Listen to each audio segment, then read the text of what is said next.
Hey, you guys. So, I am a big believer that as adults, we get to choose with whom we are in relationship.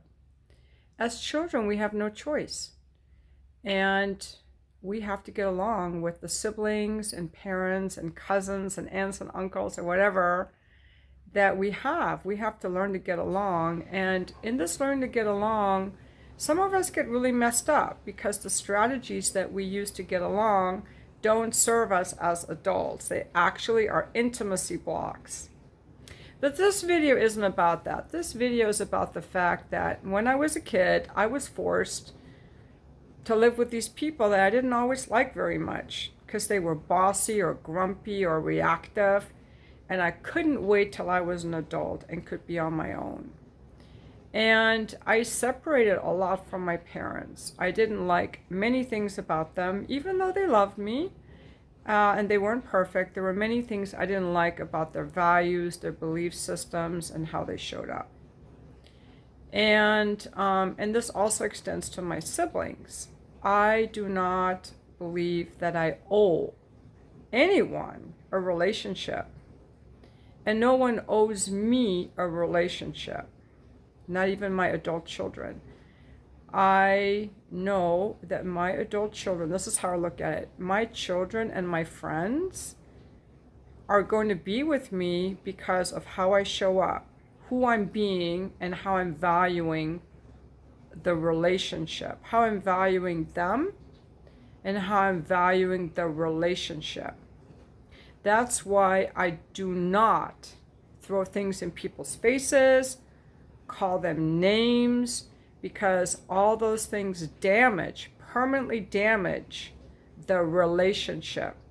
And that's why I am so grateful that my ex-husband, although he wasn't perfect and he had enough flaws that I eventually left him after 25 years, was securely attached and functional and present enough that I got to have a pretty decent family life.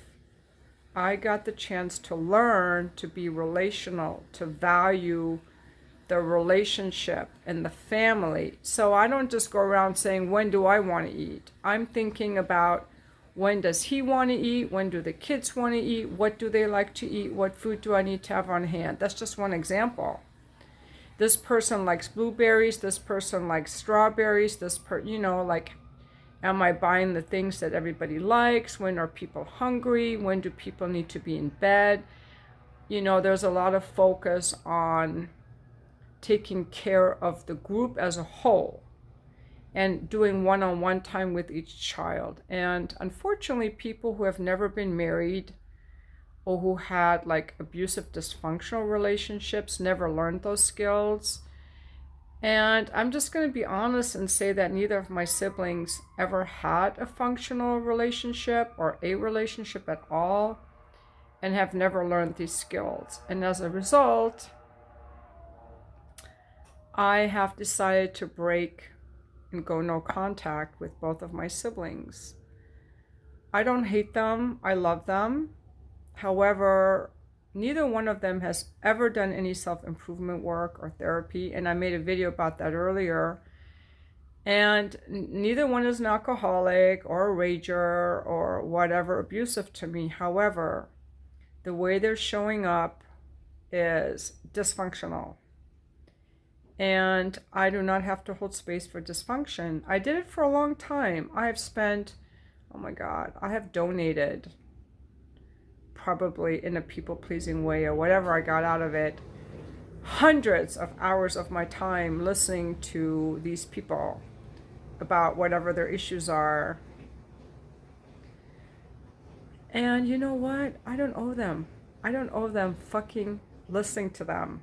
I don't owe them anything. I get to fucking choose who is in my life. And just because they've been in my life a long time, or it goes all the way back to childhood, or we have that in common, doesn't mean that I want them in my life. And yeah, and that is the thing. If people have never done any work on themselves, they're pretty much going to be dysfunctional in relationship. Not to say that people who have done work on themselves are perfect. I'm not. I fucking try. I show up. I try. And people who've never done work on themselves don't have a shot with me at all. No shot with me at all. I am not holding space for that. And bless your hearts. Anyone in my family doesn't watch my videos, by the way, so they don't know I'm making this video. But still, I don't want to throw anyone under the bus or give out family details. That's not fair. This is just a generic video to say, hey, if there's someone in your family that is acting in a dysfunctional way, you don't have to talk to them. I don't believe that we have to. I remember when I was little, my dad would always say, you know, we're family, or, you know, we owe each other, or you must respect me because I'm your dad. That's not how it works. I respect you because of the way you treat me.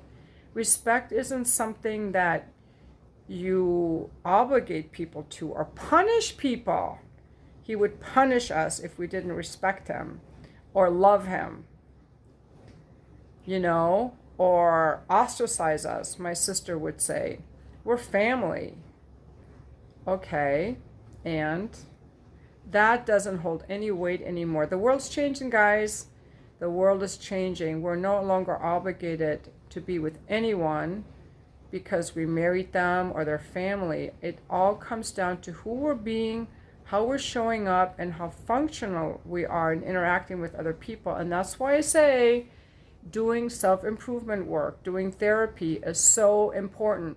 Not just reading a book. You cannot change by reading. You have to feel and do and go through the fucking motions. You have to walk through the fire. Anyway, I hope you guys have a happy Thanksgiving. And just remember, you get to choose who's in your life. And you are never obligated. Once you're an adult, you're never obligated to be in anyone's life. Employer, friends, neighbors, family. It's always a choice. What are you choosing today? Thanks for watching my video.